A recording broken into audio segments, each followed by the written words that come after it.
in the galaxy wasn't the one with the biggest weapons, but the one pretending to be harmless. When an unstoppable alien fleet sets its sights on Earth, they expect a quick victory. But what they uncover will shake the foundations of the universe. Earth has secrets, ancient, powerful, and very much awake. If you're new here, don't forget to subscribe to the channel and show a thumbs up by liking the video. It really helps us keep these incredible stories coming your way. Now let's dive into this mind-blowing journey. What Earth remembers. Commander Talia Vorn stood at the edge of the observation deck on the Dominion flagship Lunareth, her pale eyes fixed on the small blue world spinning slowly below. Earth. To most of the Dominion, it was just another primitive planet in the outer fringes of the Orion Spur. But to her, something about it didn't sit right. She had reviewed thousands of planetary scans over her career, analyzed the rise and fall of dozens of civilizations. But this one, it felt off. The energy signatures were low, the technology underwhelming, yet something in the magnetic pulse. Patterns screamed contradiction. Earth looked unguarded, but it was whispering a warning through its silence. Fleet Marshal Doverick, tall and confident with a smooth golden exosuit, entered the deck behind her. "Still watching the mammals?" he asked with a hint of mockery. "They haven't even broken consistent faster-than-light travel. What could possibly concern you?" Talia didn't turn. "They're quiet, too quiet. No defensive activity. No panic signals, just waiting." Doverick shrugged, clearly unconcerned. "Then it'll be an easy acquisition. We hit their satellites, eliminate a small city to make a point, and they'll bow like the others. Standard protocol. By this time tomorrow, they'll be mining resources for us." She finally turned to him. "That's what worries me. They're not reacting like others. They're either completely unprepared or completely prepared. And hiding it. Meanwhile, half a galaxy away on Earth, in a remote observatory nestled in the Chilean Andes, Dr. Elias Trent leaned over his console. His hair was wild and graying, his eyes sunken from too many nights without sleep.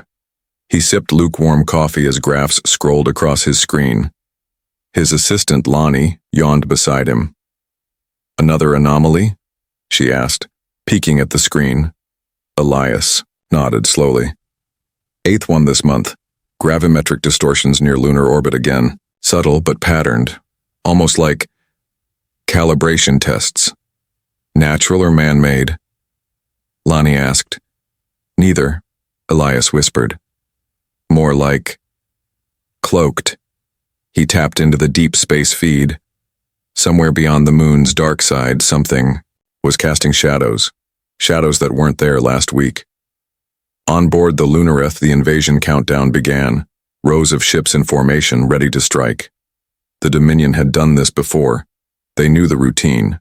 Shock, awe, surrender. Talia. Vorn, however, remained uneasy. She wasn't prone to superstition or instinct, but logic was screaming at her. Their probes had scanned no military satellites, no significant shields, and yet, data kept coming in scrambled, corrupted, as if something was interfering without being seen.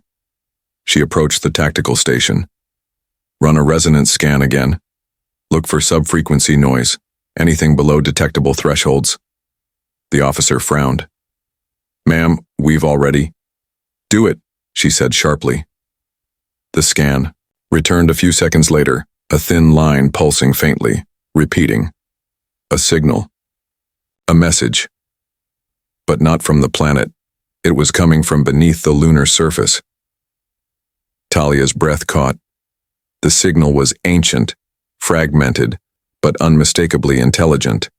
A language interlaced with symbols they had archived from extinct civilizations. Civilizations the Dominion had never met, but had records of from long-abandoned systems. And one phrase echoed through the translated fragments. "Earth only pretends to sleep." She ran to the bridge, message in hand. "Fleet Marshal, I advise immediate reconfirmation of our strategy." Doverick rolled his eyes. "Commander, not again. We're 30 minutes from initiation. This species doesn't even know we're here." There's no defense grid, no warning systems activated. They're either oblivious or indifferent. They've seen this before, Talia snapped. There's something under their moon, and it's been sending signals, not outward, but across space. Not to warn us, but to warn others. Doverick paused, the first crack in his confidence appearing. What others? Talia stared at the holographic projection of Earth, the pale, blue dot hovering silently. We don't know, but I think they do. As Earth rotated peacefully below, deep within the Cheyenne Mountain complex in Colorado, Captain Yara Bell was having a frustrating morning. Her desk was cluttered with reports, most of them flagged improbable by her own analysts. She scanned through them. Power surges at the lunar excavation site, satellite interference, even erratic behavior from weather balloons in the upper stratosphere. Something's coming, she muttered. Dr. Trent's face appeared on her secure terminal. We need to talk, he said. There's something buried in the moon, and it just sent out a burst we haven't seen before. Yara narrowed her eyes. Then it's time we started taking the gloves off. Back in orbit, the Dominion fleet was ready. The target had been selected, Berlin, a major cultural and political center. The idea was to inspire surrender through controlled devastation. Begin atmospheric breach, Doverick commanded. The weapon charged, a long beam of concentrated energy lanced toward Earth. And then, nothing. The beam stopped several kilometers above the city. No impact, no destruction, just a slow, silent dispersal into the air like a ripple in water fading out. What happened? Doverick roared. Talia checked her console. The beam was absorbed by something. A field, a defense system. But there's no record of any such system ever being launched from Earth. And then a voice echoed through their bridge. Clear, calm, human. This is Captain Yara Bell of Earth Defense. You've made your entrance, lovely light show, but next time send a postcard first. The alien officer stared in stunned silence. We know who you are, and we know why you're here, the voice continued. Just know this. You picked the wrong planet to underestimate. Talia Vorn leaned back in her chair, the smallest smile playing at the corners of her lips. The signal they missed wasn't Earth's weakness. It was its warning. The Dominion fleet held its position just beyond Earth's orbit, a wall of gleaming silver ships stretching across the black canvas of space. From a distance, it looked like a silent eclipse. Up close, it was a floating army, each vessel armed and waiting for a command. But after the failed strike on Berlin, that command never came. Instead of fire and rubble, their most powerful weapon had fizzled into harmless light. The crew aboard, the Lunareth stood frozen. The silence on the bridge was louder than any alarm. Commander Talia Vorn stared at the holographic display, which showed Earth spinning peacefully, as if nothing had happened. But something had happened. Something impossible. She turned to the weapons officer. Are you certain the beam was fully charged?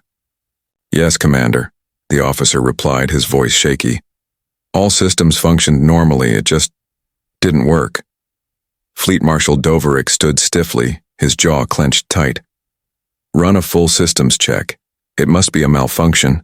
There's no way those creatures built a field strong enough to stop that strike. They've barely launched a stable shuttle program. Talia said nothing. Her instincts were louder than Doverick's confidence. Earth was pretending again, pretending to be weaker than it was. She remembered the signal from beneath the moon, a warning maybe, or a challenge. Either way, it was clear now. Earth wasn't unprotected. It had just chosen not to speak until spoken to. Back on Earth in the command room of the Unified Defense Council, Captain Yara Bell leaned against a control panel. The dim lighting cast deep shadows over the monitors. Her team moved quickly. Around her, tracking the alien ships, watching every move. The failed attack had confirmed what they suspected. The lunar artifact was active. Its energy signature had surged just seconds before the alien weapon reached the atmosphere. Dr. Elias Trent, freshly arrived from the Chile Observatory, stood beside her. He looked more like a sleep-deprived teacher than a scientist, but the spark in his eyes was back. The artifact absorbed the beam, didn't it? He asked. Yara nodded. Yeah, and I think it did more than just block it. It sent something back. Elias raised an eyebrow. A counter-signal. Not exactly, Yara said, pulling up the telemetry data. More like a pulse, a message, one we didn't send. They stared at the screen, where a small line of code blinked in a repeating loop. No one on Earth had programmed it. It had come from the moon, directly from the structure buried inside the crater they had unearthed decades ago and failed to understand. Until now. In orbit, chaos rippled through the Dominion fleet. Systems across multiple ships began to flicker and shut down. Nothing violent, but enough to cause confusion. Control panels glitched, communication signals scrambled. No fire, no attack, just precision interference, as if something was gently tugging the strings of their technology. Is it an EMP? Someone asked.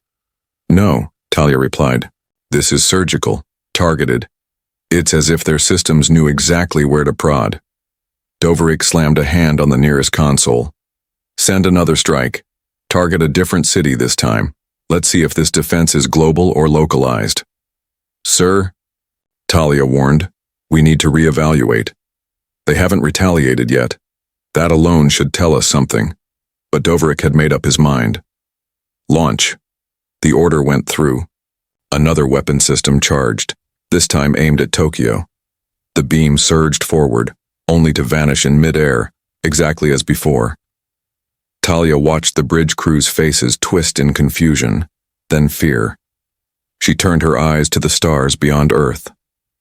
It felt like they were being watched, not just by humans, but by something older, something bigger. She felt the shift in the air, like standing in a room where a predator had just entered but hadn't announced itself. Suddenly, a new blip appeared, on the sensors. A tiny craft, no bigger than a small Earth shuttle, had launched from the planet's surface. It was moving fast, too fast. What is that? Doverick barked. Talia zoomed in on the feed. The ship was black, sleek, with no visible propulsion, yet it glided through space effortlessly, weaving between the Dominion ships like a needle through thread. It didn't attack. It didn't even touch them. It simply flew a tight pattern around the fleet before stopping directly in front of the Lunarith's main viewing deck. A new transmission lit up the screen. This time it wasn't Captain Yara Bell. It was a man. Gray hair, deep wrinkles, eyes like steel sharpened over decades. I'm General Marin Holt, Earth Defense Command, he said. That little thing out there? It's a prototype. 3 weeks of flight training.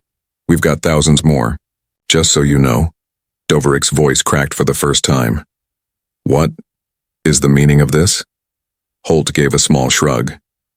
You thought we didn't know you were coming. We've been preparing for this longer than you've been watching. We're not surprised, we're just ready. Your civilization has no such technology, Doverick muttered. Holt's voice dropped an octave. No, we didn't. Not until others shared it with us. Some came here by mistake, some came to warn us. Either way, they left us gifts. The screen blinked. For a brief moment, 7 alien languages flashed across the monitor, all translating the same line. Earth only pretends to sleep.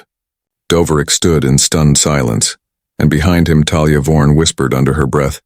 They weren't hiding because they were weak. They were hiding because they were patient.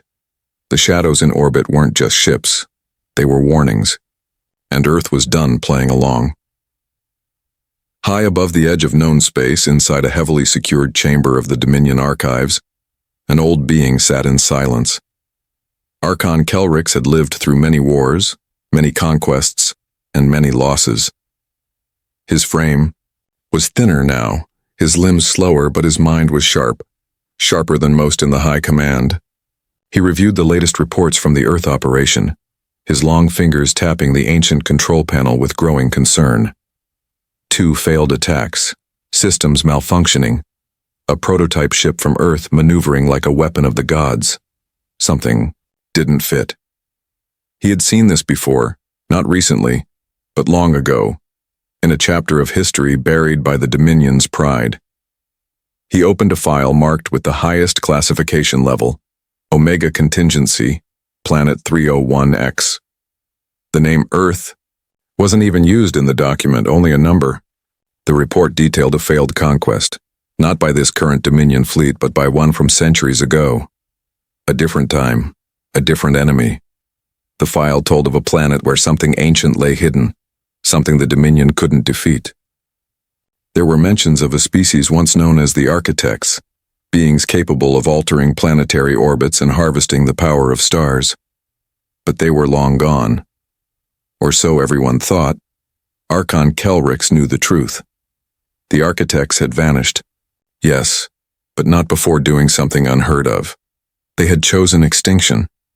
Not because they were dying, but because they believed their time had passed.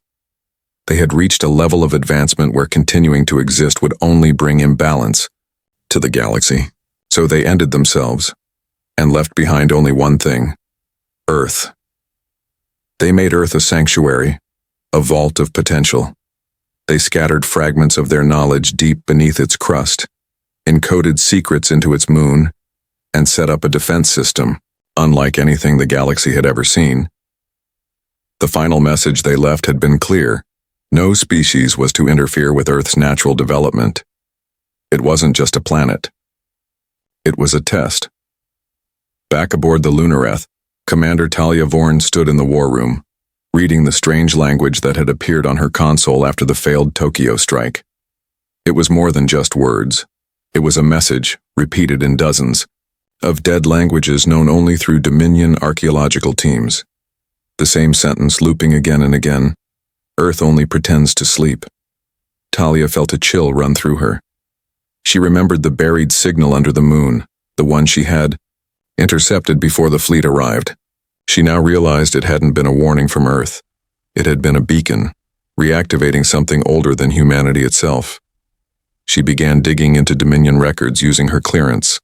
It took hours of bypassing security walls and restricted data layers, but finally she found what she was looking for: classified notes from an extinct species known as the Farini. According to the report, the Farini had visited Earth once, long before humans evolved beyond simple tools. They left quickly and never returned. Their reason? They saw machines beneath the soil that should not have existed. Machines still pulsing, with dormant power. Back on Earth, inside the Unified Defense Council's underground base, Dr. Elias Trent and Captain Yara Bell were working side by side, watching a live feed of the lunar artifact. It was glowing now, a slow, rhythmic pulse like a heartbeat. All attempts to scan or interact with it had failed. It ignored everything but continued powering up on its own. "Elias," Yara said, her voice low. "You told me once this thing wasn't made by humans." "It wasn't," he replied. "And I don't think it was made for humans either.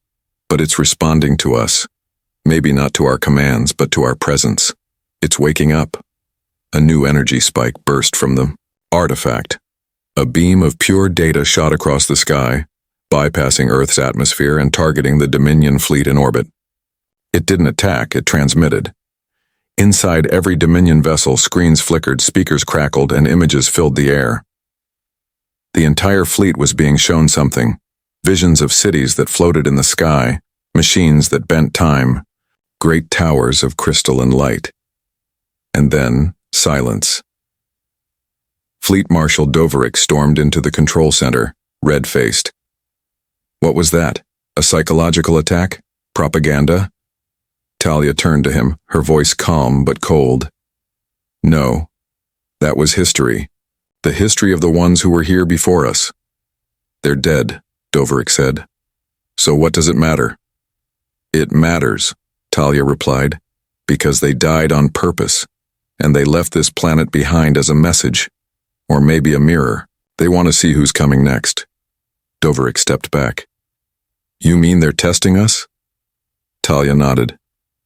"And I think we've already failed." Down on Earth, the artifact quieted again, the pulsing slowing to a gentle hum. Yara looked at Elias. "Why now? Why is all of this happening now?" Elias stared out through the glass wall at the moon. "Because they knew this day would come. The day someone tried to take Earth by force. and they wanted to be sure that, when it did, Earth wouldn't be alone. The guardians before humanity were gone, but their legacy was not. It watched, waited, and now it stirred. Earth was not just a world, it was a key, and someone had just tried to turn the lock. Captain Talia Vorn stood alone in the observation chamber of the Lunareth, her reflection barely visible in the dark glass as Earth hovered below like a marble of defiance. The fleet had fallen silent. No more commands, no more attacks.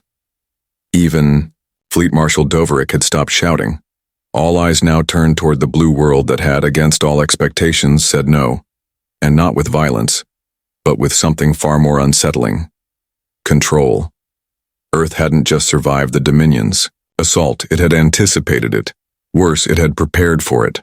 But what Talia couldn't shake was the feeling that it wasn't humanity alone doing the preparing. Deep within Dominion High Command, far from the front lines, Archon Kelrix addressed the Sovereign Council. He moved slowly, his age heavy on his limbs but not on his words. He spoke of old files, buried histories, and warnings ignored. He told them about the architects, the race so powerful they chose to vanish rather than rule. He showed them evidence that Earth wasn't just a cradle for a new species, but the seedbed of something the architects had left behind. And now, it was waking up. Back on Earth, in the Unified Defense Council's main chamber, Captain Yara Bell and Dr. Elias Trent stood beside President Lena Greaves. The artifact beneath the moon had sent out a second signal, and this one was different. It hadn't gone to the Dominion. It had gone across the galaxy, broadcasting a message in every known language and several unknown ones. Its contents were simple: a memory. It showed the rise and fall of the architects, their achievements, their regrets, and their final decision to entrust Earth with what they called the last potential. Humanity, it seemed, had not been chosen because it was strong, or smart, or worthy. It had been chosen because it was unpredictable, and because, perhaps, it could succeed where others failed. Yara read the message over and over. It wasn't hopeful. It wasn't a blessing. It was a challenge. Earth had survived by being underestimated, but that advantage was now gone. The galaxy had noticed. In orbit, the Dominion fleet began to pull back. Ships shifted formation, turning away from Earth's orbit in quiet retreat. Talia received the final order from High Command: observe, do not engage. Earth was to be classified as an anomaly of highest order. No further attempts were to be made without express approval from the Sovereign 12. She understood what the order really meant. They were afraid, not of Earth's weapons, but of its unknowns, and of what else might still be buried beneath its surface. As she watched Earth shrink in the distance, Talia composed a message, encrypted and private, sent through back channels to the human commander. It was short, respectful, and honest. You have surprised us. That is rare, but surprises are not always threats. I hope you choose wisely what comes next. On the ground, Yara received the message. She showed it to Elias, who only nodded. It's not over, he said quietly. Not even close. No, she agreed. But we've bought time. That's more than most get. 3 weeks later, the moon shifted again. Another signal burst, this time from a deeper chamber within the artifact. It wasn't a warning or a defense, it was an invitation. A key to systems across the planet that had never been used. Satellites that weren't built by any government began to respond. Ancient ruins, long thought to be geological anomalies, lit up. Technology humans had reverse-engineered suddenly activated in full, responding not to commands but to DNA. The architect's legacy was choosing its successor, and humanity was standing at the doorway. In a hidden facility beneath the Pacific Ocean, long-forgotten machines stirred. In the Amazon basin, a structure buried beneath roots and time glowed faintly. And in Antarctica, beneath the ice, something enormous began to hum with life. President Greaves held a special address, streamed globally. She told the world what had happened, what had nearly happened, and what was to come. Not war, not conquest, but responsibility. Earth had survived its first galactic trial, but the next one might not be as polite. "We have been warned," she said, "and we have been entrusted. Not with power, but with the memory of power. What we do now we do for all who came before, and for those who may come after." Meanwhile, in deep space, Talia Vorn watched the transmission. She stood aboard a smaller vessel now, reassigned to quiet monitoring beyond the solar system. Her mission was to watch Earth, record its choices, and never interfere. But she hoped they wouldn't just survive the attention they had earned. She hoped they would rise. At the edge of the galaxy, far from all known systems, another race watched. Not the Dominion, not allies or enemies, but something else entirely. It received Earth's signal. It read the architect's message, and it turned its attention slowly, silently, toward the little planet that had once been ignored. On the dark side of the moon, the artifact pulsed again. A final message appeared on its surface, not in lights or symbols, but in words written in hundreds of languages. It was not a threat. It was not a command. It simply said, "What Earth remembers, the stars will never forget." And somewhere, beneath the soil of a quiet world, the past stretched out a hand to the future and waited for the answer.